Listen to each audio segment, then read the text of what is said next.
มาแล้วทุกคนมันนี่เป็นไซเดียวกับ2ของเบโนหนึ่งน่าจะแมนเบโนหนึ่งตัวปลอมเนาะเพราะว่าเบโนหนึ่งตัวแท้ต้องทักทางTikTok หรือว่าทักหาทางขอความ WhatsApp เท่านั้นเนาะแต่ว่าผู้นี้ทักมาทางเกมเลยทุกคนเนาะน่าจะแม่นตัวปลอมเนาะ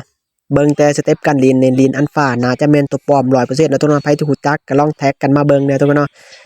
น้องผู้นี้ก็ขอมาแบบตึงๆเนาะจัดให้ทุกคนเนาะสำหรับ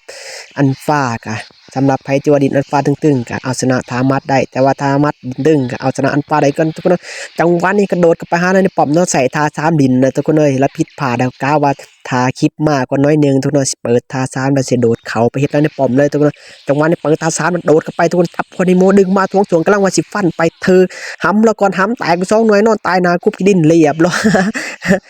สำหรับเบโน1เนาะมือซ้ายหรือว่ามือขวาแล้วแต่ทุกคนจังหวะนี้อีกจับควันฮีโมมาทุกคนโดดกับป้อมโดดไปนำกับบอทัดแล้วทุกนั้นเราแลนไหวลายเนาะ